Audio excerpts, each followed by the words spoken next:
Hello. Hello. We're back. Oh. We're on a boat. I'm on a boat. Hold on a minute, we're on a boat! Ben, you know what this means! I don't know what it means. Ben! It's the moment of truth. I can't believe you didn't notice it! I had to say it! I hadn't read it yet. I wasn't looking. We're on a boat, dude. For those of you who haven't been paying attention, Y'all haven't paid attention! Listen, man! way back in the past, In the past! many episodes ago, That was a prophecy! I predicted A prophecy of Ange would come to the island by boat with a captain by the name Kuwabara. Kuwabara with a bang man! And you know what's about to happen? Yes! The prophecy will come true.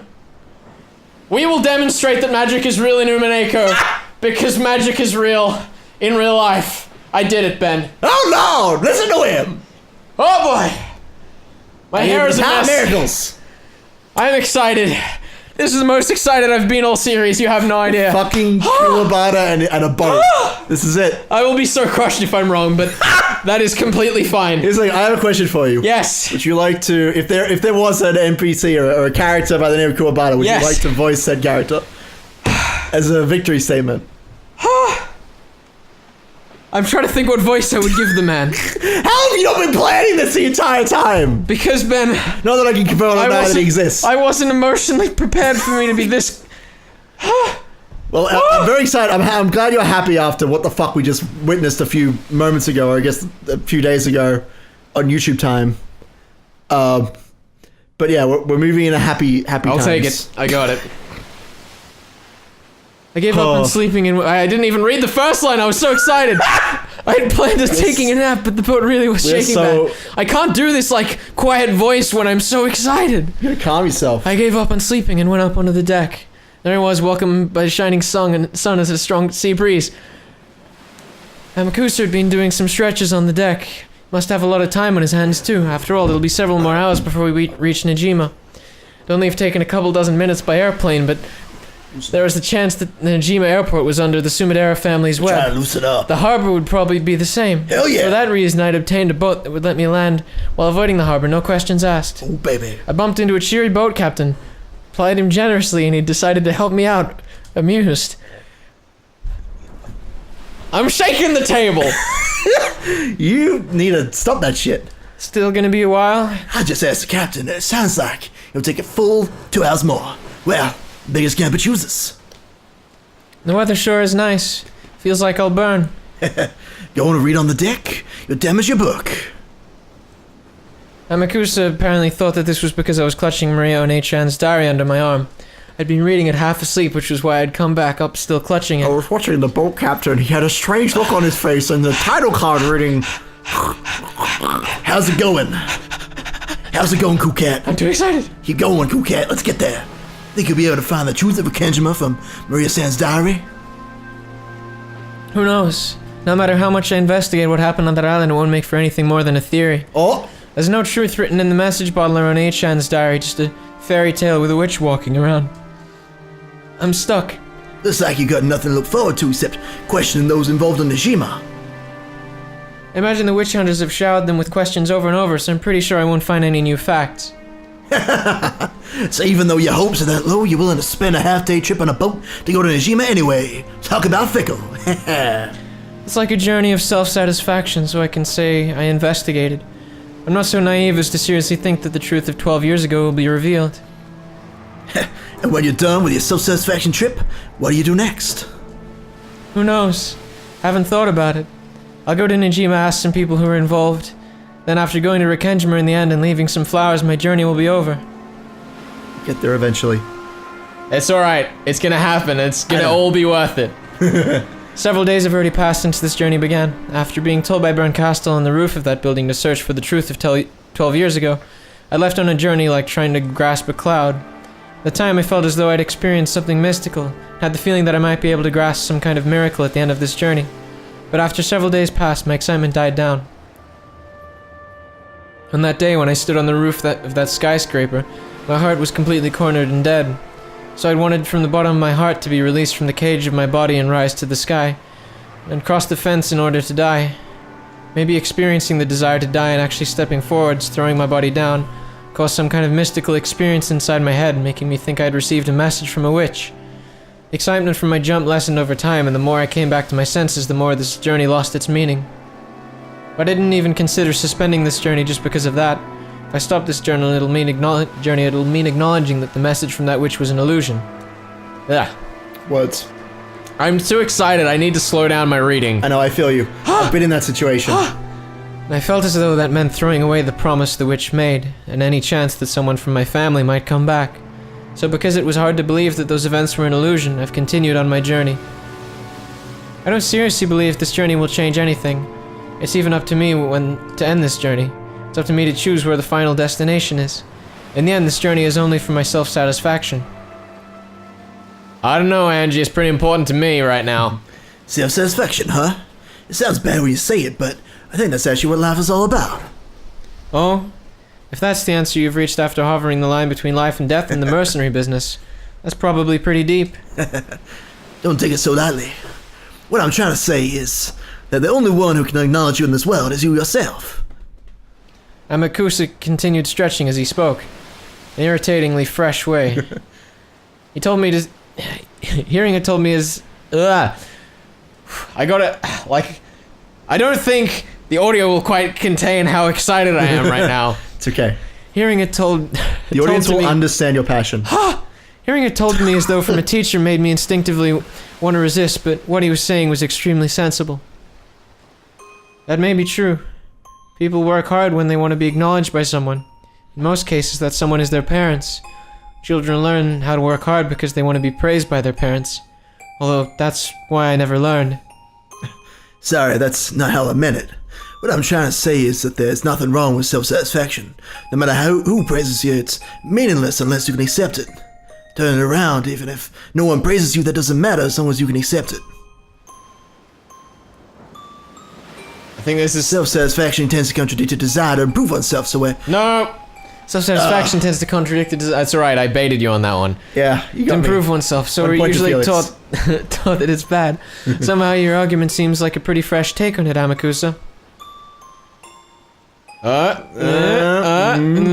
This is not... I mean, yeah, I think this gotta be Amakusa.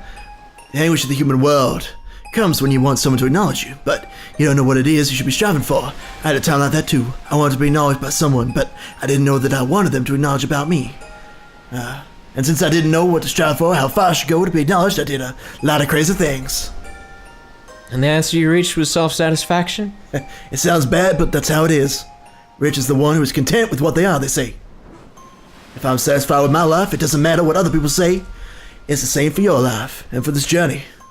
I just have to take a moment here. Yeah. To talk about how Amakusa's mouth seems to be ending at the bottom of his nose. If you imagine this, it's like his mouth is off to the side. Hold on, let me just go in. But you see what I mean? It's in the wrong place. I guess so. It's a little weird. The corner of his mouth is where the nose is. I get you. He's like doing this one off to the side. Look, he's looking a little smug, is what he's doing. He's like, "Hey, I got you. I know what's up." I don't think my mouth displaces itself on my face when I look smug, but okay. No one has any right to criticize you other than yourself, Ange-san. You're the only one who determines the meaning and results of your journey. If it's been a meaningful journey for you, then that's more than enough. Huh. I always did take you for a flippant ladies' man, but you really do say weird things every once in a while. That is very strange compliment. I bet you think saying stuff like that will make you popular. Of course not, of course not. That's not how I meant it at all. Looks like you want to be alone. I'll head over to see the boat captain. Kuwabata, what? Please take it easy. It's gonna happen, boy. Amakusa apparently decided I was in a bad mood, though I didn't feel that way myself. We might have finished a set of stretches and wanted to cool off in the shade. The sea winds were strong, but not enough to cool the rays of the sun. Amakusa disappeared, only I remained. Self-satisfaction is life itself, huh? That's just boring. Life is nothing without greed. I noticed that Mammon had suddenly appeared, her abundant hair flipping over by the prow of the ship. That's the word I'd use. Abundant. Abundant hair. It's true that a life of greed would be fun, but unlike you, humans have a limited lifespan. If greed is eternal, that means a person will have desires even in the last moment before they die. Having desires means there's something that you want, something you don't have, somewhere you aren't complete. I'm sure it's tough to die when you can't think of your life as being a full one, so I'm sure self-satisfaction is necessary. I see. Because of the existence of a lifespan, you have to compromise like that? All of my masters had very long lifespans, so I never thought of it. I wonder if humans live for the purpose of becoming satisfied. So it's probably easiest to live without desires. I see, so that's why greed is one of the 7 deadly sins. Your praise honors me. Apparently that counted as a compliment in Mammon's eyes. She turned and gave a graceful bow. It's only natural, she's furniture. Angie-sama, do humans live so that they can find satisfaction at the moment of their deaths? Wouldn't it be pretty tough if you felt you were lacking something when you died? If so, then humans only live so they can meet a satisfying death. They live so that they can have a better death. They live so that they can die. This kid's saying something pretty incredible. I see, as I'd expect from a demon steak. However, it might be the truth. Humans suffer because they aren't satisfied and live only to find satisfaction. In other words, that might be the same as a desire to die satisfied. I can't counter that. People live in order to be satisfied, and they hope to die in that way. So it's really painful when you don't know how to find that satisfaction. Just how can you find something like that in a human's life? By being acknowledged. Hearing someone say you're happy. If it doesn't matter who acknowledges them, then I'll do it. Yeah, that's the problem. People don't know who needs to acknowledge them. So searching for this person who could acknowledge them as the journey of their life? Sounds strange. Sprites on screen. Please, baby Ryuk. I believe this is the steak. I believe this is Mammon.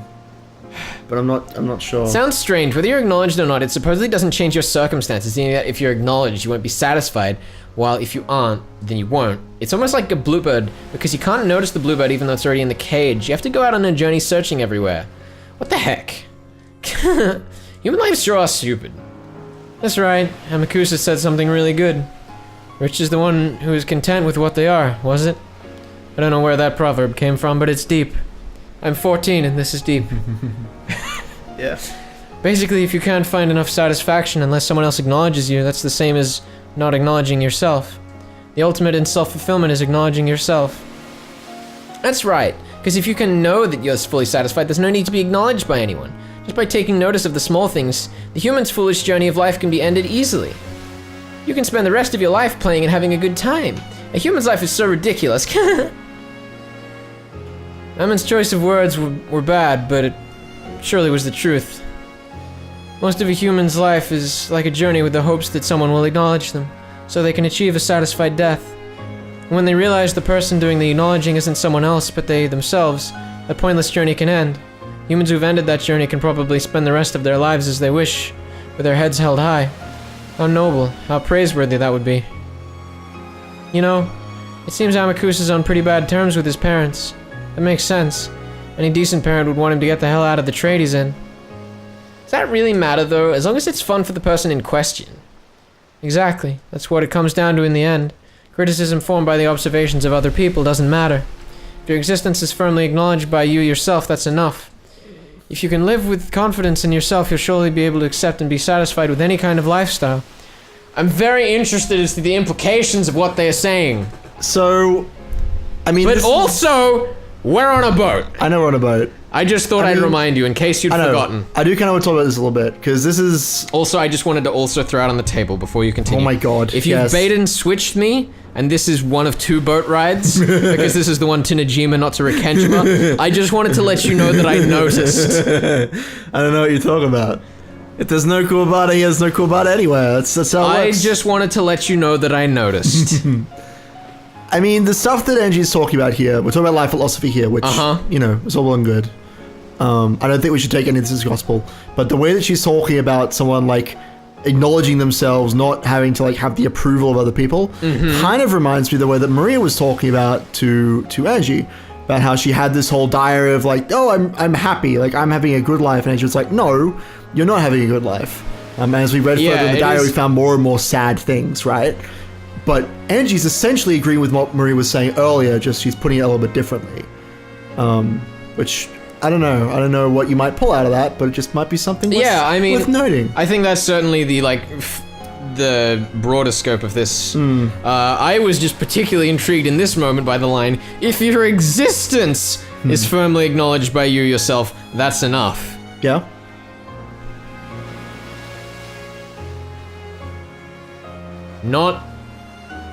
Doesn't solve anything for me. What? I don't know what you could be implicating. It does imply that if the culprit is masquerading as a witch, and that they exist, that maybe they believe that they are a witch. Just a thought. Sure. Maybe. I don't know, what's a witch anyway? I'm sure Amakusa will eventually eat a stray bullet on the battlefield and get seriously injured. He might even die. That's not Mammon. But I don't think he'd view that as something unfair. I'm sure he'd cackle about how that's also a part of life. Oh my god, he's so cute. What a great way to live. I could fall for the guy. Oh no. Pitiful humans who can't acknowledge themselves, wander about searching for that their whole lives, and without anything being accepted, they do nothing but grumble and die while still unsatisfied. How pitiful. Compared to people whose lives drag on without any purpose, Amakusa is more likely to eventually die by the roadside, but I think he's more noble for living his life with his head held high. Actually, I want to jump in real quick. So, I have a question for you. Yes, tell me. If Angie could have lived her entire life with these, stakes and Maria and Sakataro, if she could, lose herself in that delusion, find a space where she completely believes everything that she's thinking. If she hadn't had that, stake-shattering moment, would she have fulfilled this satisfied with yourself life philosophy? What do you think about that? I'm very confused by this question. Because we saw that she, had that whole bullying thing, and then she was like, no, this is all imaginary beings or whatever. But if she had continued to, believe that they were real and been like this her entire life, is that a positive thing? Is that something that could satisfy her? What do you think? Because the thing is, to me, right? Yeah. Is we've missed out on a lot in the middle. It's true. So we also don't know how Angie, felt other than being told that she felt shit a lot of the time. It's true.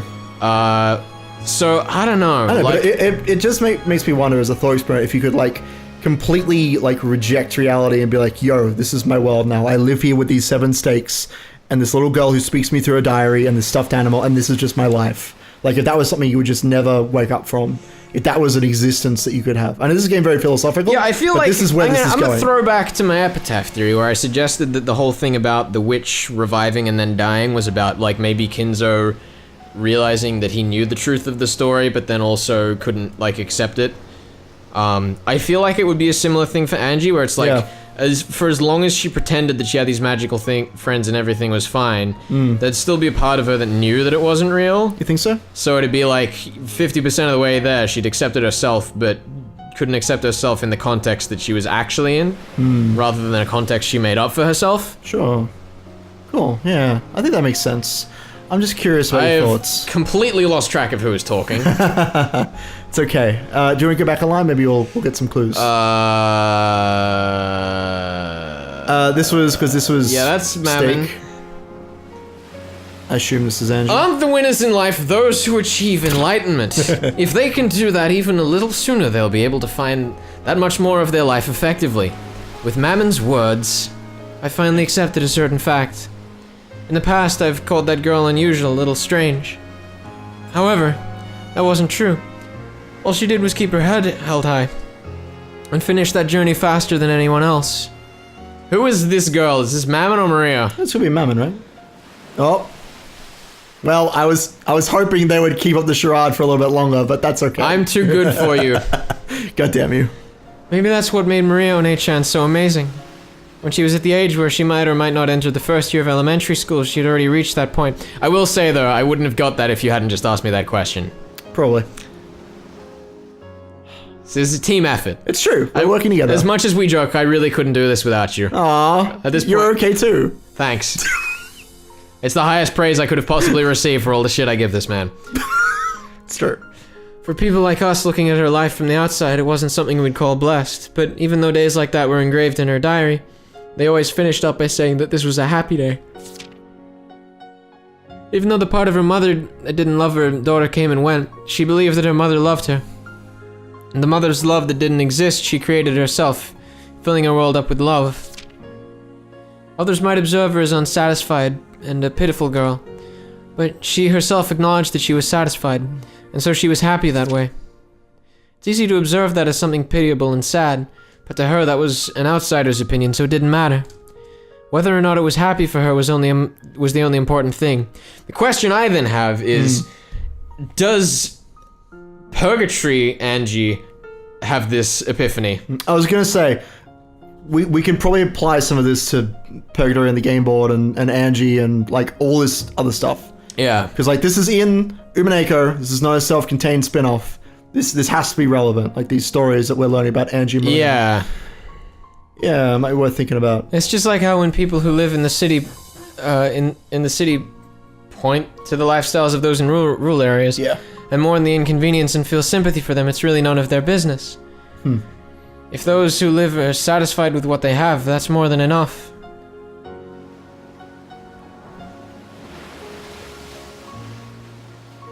Every time they show the boat, my heart like skips a beat.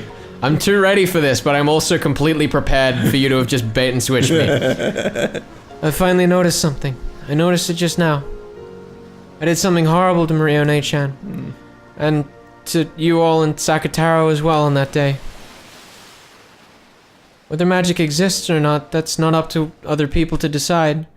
It's up to you yourself. Whether magic exists to Maria One-chan is a problem for Maria One-chan to decide, not me. And yet when I was young on that day I said it. By saying that there was no way magic exists, I heard her. The fact that magic doesn't exist in my eyes matters in my world. But denying it even in One-chan's world for that reason was totally misguided.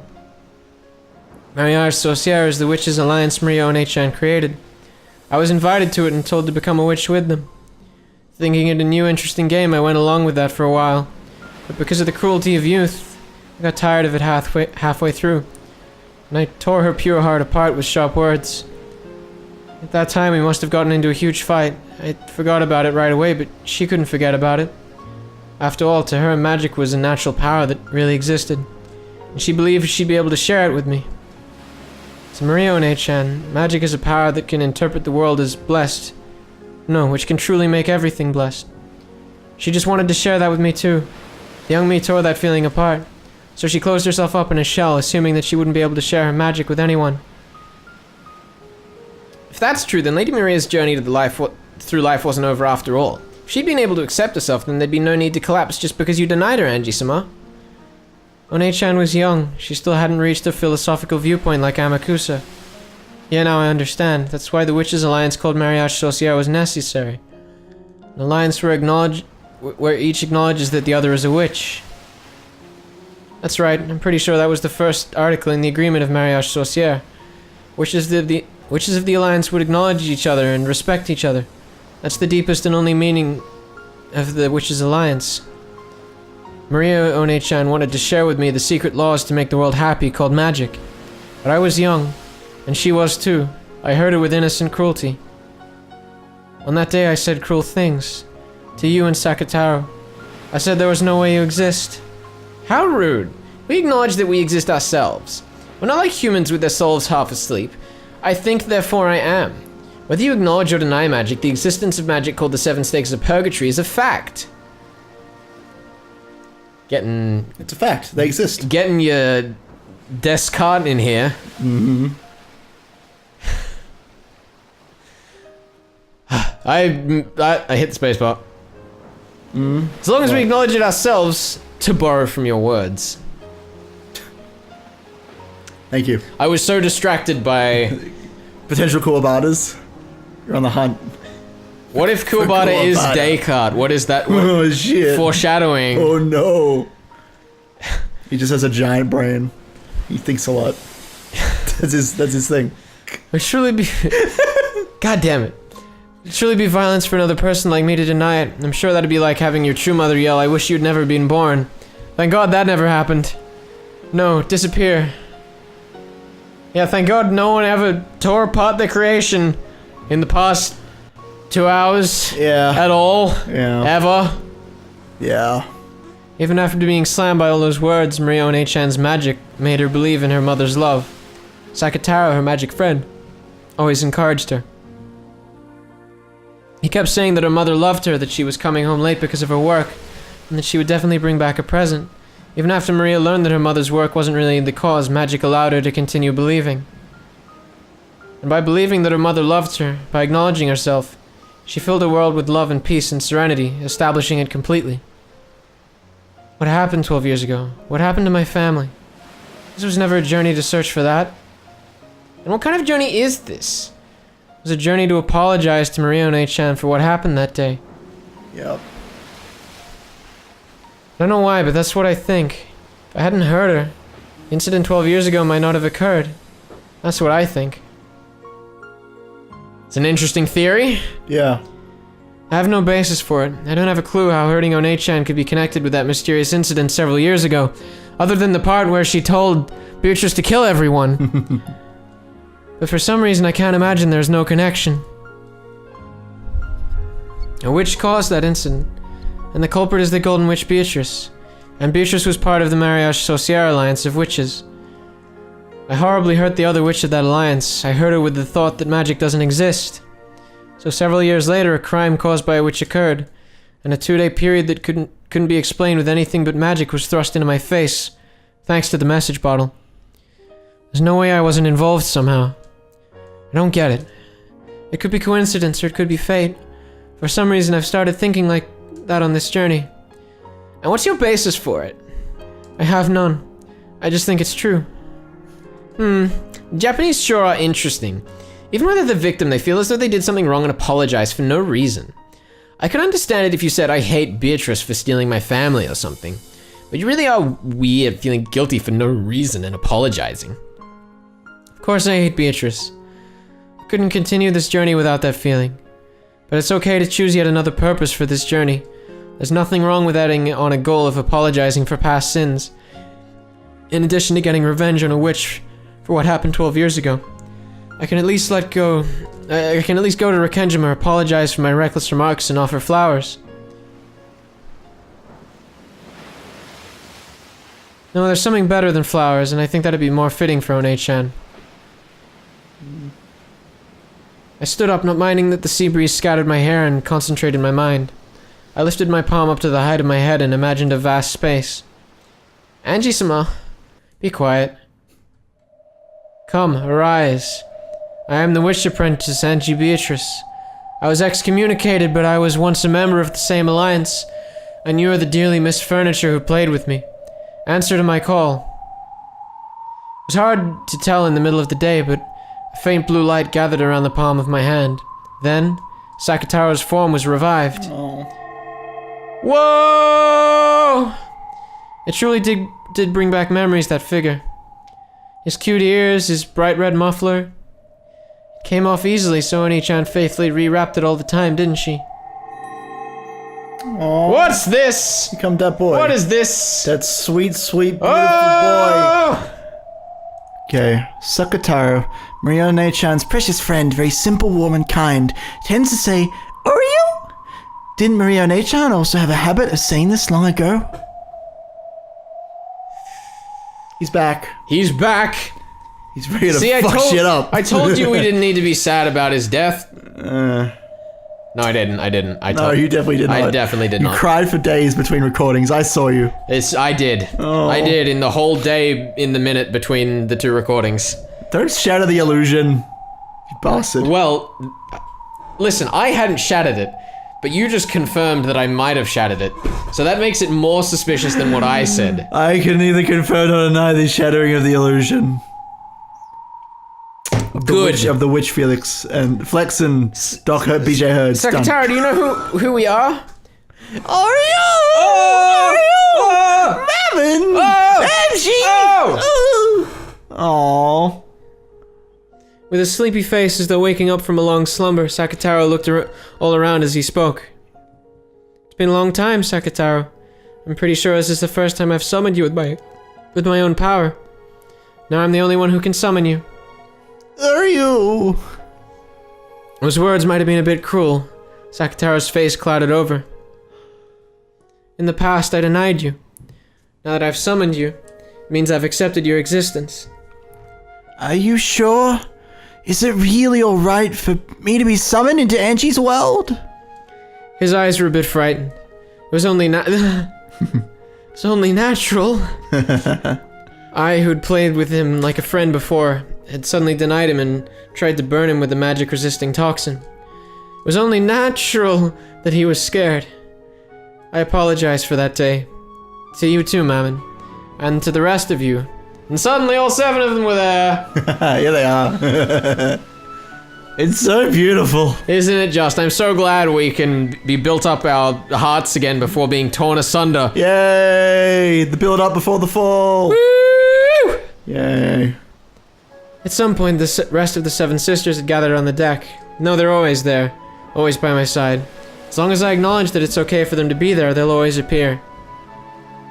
You certainly do exist. Lucifer, Leviathan, Satan, Belphegor, Mammon, and Beelzebub, and Asmodeus, and Sakataro too. Are you sure? You're the one challenging Beatrice-sama, Angie-sama. Is it okay for one in a position of denying witches to acknowledge us? As to whether magic exists or not in my world, sorry, but let me put that on hold. It's not like I myself acknowledge the existence of magic.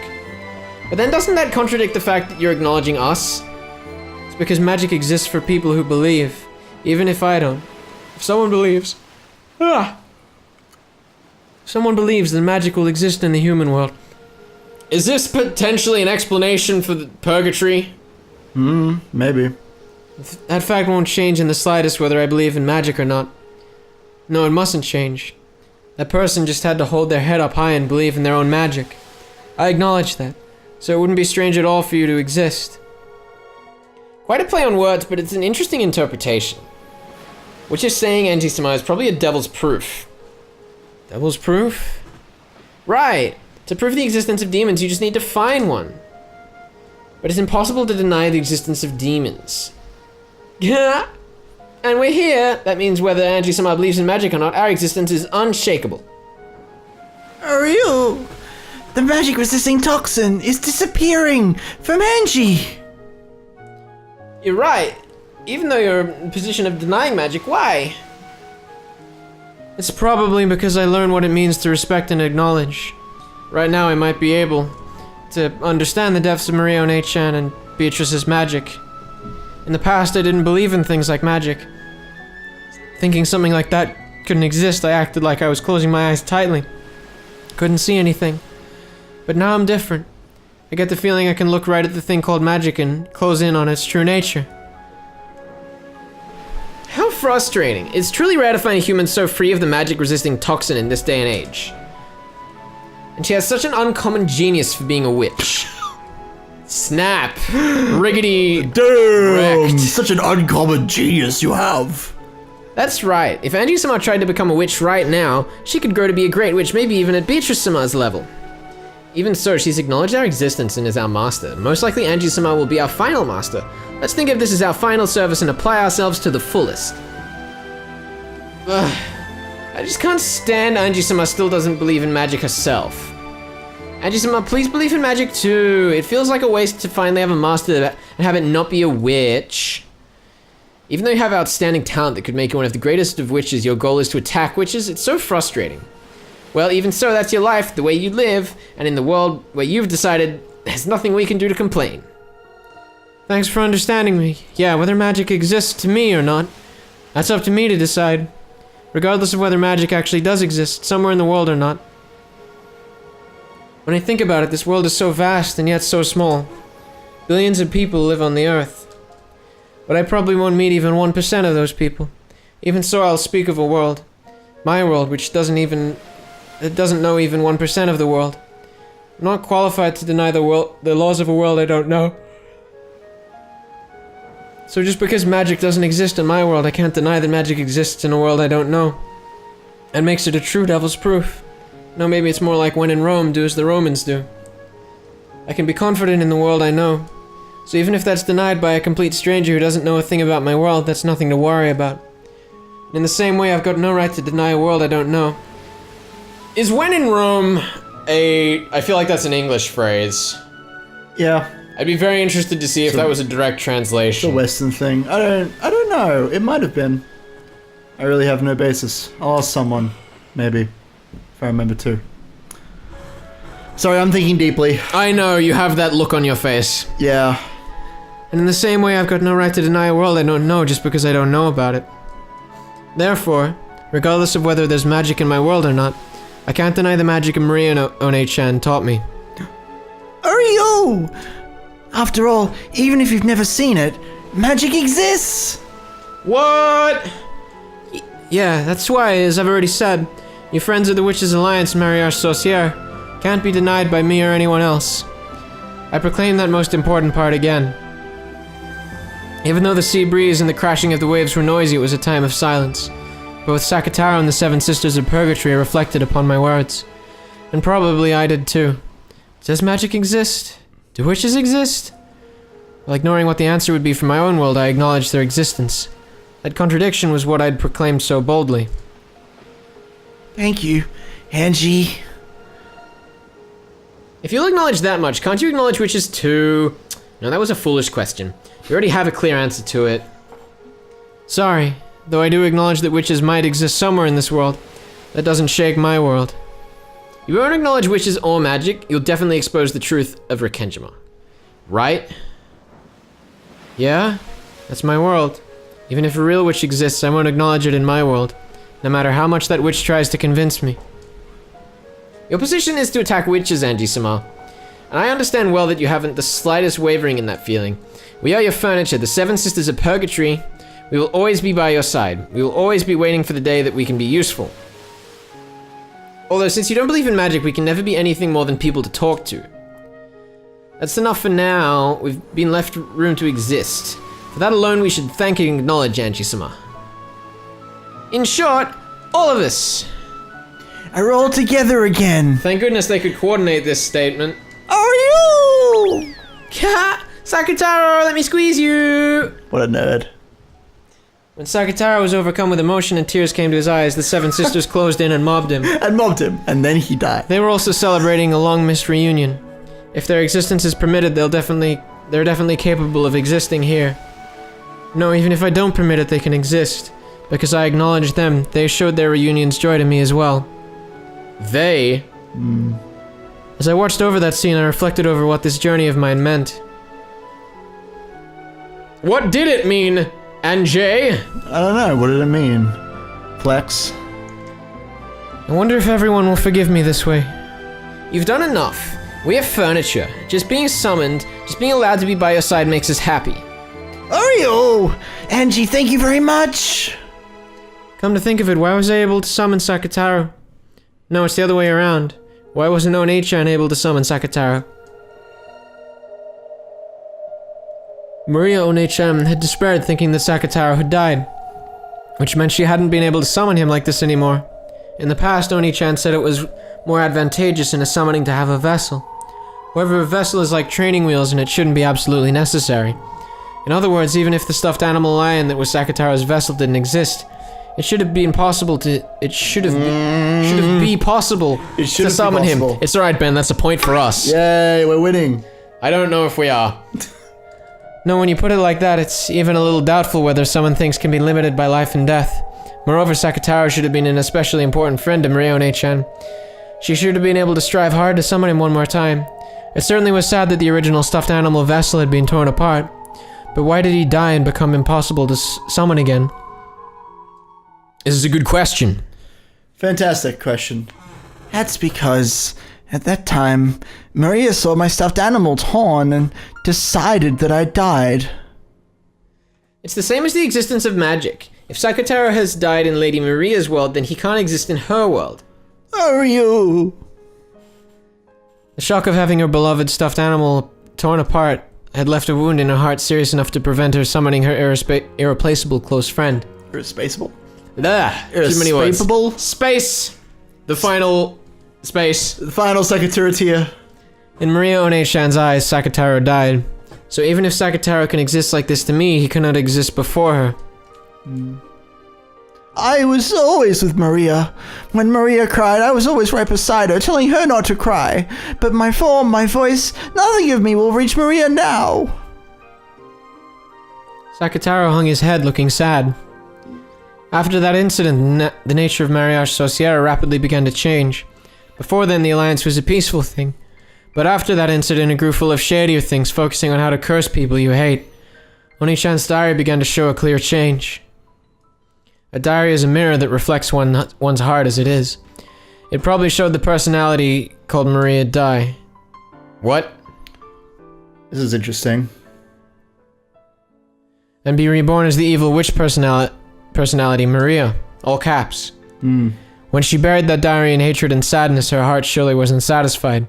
Because it wasn't satisfied, she had to bury it with hatred and sadness. And while still unsatisfied, she met with death. I wonder if our unsatisfied soul was a hole open in its chest from sadness even now, and continually wanders dripping tears down and calling Sakataro's name. One-chan needs you. Ergo! What can I do to revive you in Maria One-chan's world? If I can learn that method, I'll be able to save One-chan. That's the method of atonement I've been given. What can be done to revive Sakataro? To Maria, my vessel had a very important meaning. The vessel? In other words, if we could revive the lion stuffed animal. But Mama Rosa made my stuffed animal herself, so only she could make it. Even inside the diary, Maria One-chan had asked this of Beatrice and was refused for that reason. The magical significance of a stuffed animal being unique and handmade is very large. Then if we can make the same thing once more... But Aunt Rosa's already gone from this world. We can't make the same thing again. Maybe listen, Ben. It's starting to sound like everyone survived. First Ava survived, then Battler might be surviving, now Rosa might be surviving.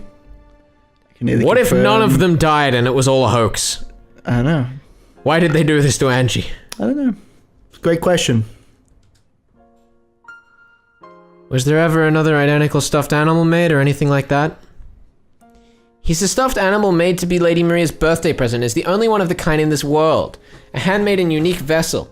That's why it conceals a great magical power. And if lost, it cannot be obtained again. It won't revive. Are you? Because she knew that, Maria One-chan watched that stuffed animal, which was unique in that world, get torn apart, and despaired. Because it was the only one of its kind in the world, and she couldn't permit a compromise such as buying another one. She had despaired from the bottom of her heart. But Sakataro was right here. Even without a vessel, he's here, because I acknowledge that he certainly exists in my world. Even if Maria One-chan doesn't acknowledge him, that cannot be denied. Right? Logically, that's true, but I think using the same logic to make Lady Maria accepting could be difficult. Maria, I'm not dead. I'm right here. Are you? I'm sure that on Rikkenjima I'll be able to be reunited with Maria One-chan. No matter what, I'll revive the you that's inside One-chan and let you be reunited. Can you do it? It'll probably be hard, just like how after being invited into the Witches' Alliance I rejected it without understanding what it meant. She might also reject your existence. But I've got to do it. That's the only way I can atone for my sins. Angie-sama. What's waiting on Rikkenjima? And what will happen? What will be created? Maybe nothing will happen. That island, which was the beginning of everything, is the final destination of this journey. You all have the furniture of a witch, so as your master, I have to take you home to the Witch's Island, to Rikkenjima. Why? Even though the rays of the sun had been so strong, at some point the clouds had started to hang down and there was a typhoon approaching, and the family was... man rose up out of the ocean and his name was Kuwabata. Don't tease me, Ben. And he gave of me his flesh. It's gonna happen. We're gonna get to the end of this scene and you're gonna be like, oh no, he didn't show up. He'll never come. And then he's gonna show up later because I'm on to you, boy. For those of you who weren't paying attention, this entire theory was spawned because I noticed a name in episode 1 of a plane captain and Ben's like, isn't that the boat guy? But we're on a boat and there's no Kuwabara to be seen. You've been bamboozled. It was all a ruse the entire way. You know, actually, getting aside from this whole theory, what I find interesting is that if what episode 1 was written by the culprit, why did they name Kuwabara as the pilot? Oh. I'm just very confused by that. It's a great question. Assuming someone named Kuwabara even exists, you might have dreamt him up. Don't even try me, Ben. Can neither confirm or deny any of this bullshit. The spray that hit my cheek might not have all come down from crashing waves. Angie-san, looks like we're gonna get a bit of a shower. Maybe you better go below deck. Amakusa called out to me with an expression that said, "Oh, you're still here." I feel like we've heard that phrase before in this episode. Maybe. When I looked up, I saw the island's silhouette had gotten much larger. We might reach land very soon. I remembered the weather report had mentioned scattered rains. The sky wasn't dark enough for rain clouds. Probably be just for a short time. Even though the rain was light enough to not be a pain, having rain start to fall as we approached the island felt like some kind of fate. It was raining on October 4th, 1986 as well. I'm approaching the Rekenjimer of that day, and not just in distance. I went back down with Amakusa, who was carrying what looked like a really large and heavy golf bag. It was something Amakusa had brought back with him on the day when we'd split up. I didn't inquire as to its contents, but it was hard to imagine they were anything peaceful. It's the fucking Tommy gun in a guitar case is what it is. Interesting that this seems to be the same boat, if the images are to be believed. This is the same image used as below deck at the beginning of EP3. Wasn't it? Possibly in other episodes as well. But definitely EP3. Yeah. It was all, oh, my poor head. Oh. Why don't you just something and die? Give up and die, that's the one. Oh, god damn you. I've said it like 3 times in this playthrough. I know. God damn you. I'm just trying to repress the memory of that character from my mind. You can try. I won't go so far as to ask what's inside, but it looks heavy. Why are these things so damn heavy all the time? A French instructor taught me something interesting about that once. He said they should always be heavy. After all, a human life is heavier than the world, so these should be even heavier. Yep, definitely guns. Yep. Be nice if you didn't need to use them. That would be nice. I'd really love if it actually just was golf clubs and there's just a fight scene where he comes swinging at someone with golf clubs. Like 5 golf clubs in his arms, just starts spinning around. That'd be amazing. Ugh. It's gotta be in his skill set. Right? I kill people with golf clubs, it's my thing. While listening to jazz music. Oh shit, here we go. I'm assuming this is meant to be the boat. No, it's the plane, what the fuck? It's the plane. Yeah, the one that Kuwabara is the pilot of. Is this Kasumi? Is she about to be like, oh? A 2-propeller aircraft touched down on the runway. Considering the weather, it couldn't have been a pleasant flight. Everything after this flight had been suspended due to weather. Here she is. The fucking Disney villain we need. Cutting through the drizzle as she traversed the runway, Sumidera Kasumi entered the lobby with 2 black suits as guards. Is this like the Sumidera theme, this like drum thing? Dum dum da da da da. That's not even close to the rhythm, that was just... Close enough! No, it wasn't. Dun, dun. The 4 black suits who had been waiting inside the lobby stood up and respectfully lowered their heads in salute. Kasumi-sama! Propeller planes certainly do shake! Thank goodness the vending machines haven't changed in 12 years. And those people are still there. What are they doing? Are they frozen in time or something? I wouldn't want to ride one again. We have a car prepared. Please, this way. They got into 2 luxury cars they had been rented. And you should be heading for Rekenjimer, a deserted island. How convenient. You've arranged for some tools, I take it. I'm glad you noticed. I realized that this was the voice. Yes, ma'am. The black suit in the passenger seat put a heavy bag that had been set by his feet onto his lap. See this corkboard up here? We need to put a world map and just put a pin in every accent we've offended. And only when the world is covered will we be finished. I bet there are enough characters, we can do it. Opened the catch with a click and showed Kasumi what was inside. Inside it was a golf club. Oh, fuck! Or cricket bats! The mortal nemesis of the golf club. Inside were several silver lumps of carefully wrapped aluminum foil. Ah, yeah, cricket, mate. Yeah, cricket, hey! It's my accent, my Australian accent. It's terrible. He peeled one open to show her. A black, blunt, automatic pistol peeked its face out. I'm very interested as to how that could possibly be effectively hidden by foil. Silver, yeah. Aluminum. Aluminium. Aluminium. Oh, look, it's a clock! Oh, we're on the island, boys! Oh, I'm excited. Let's get to this game board.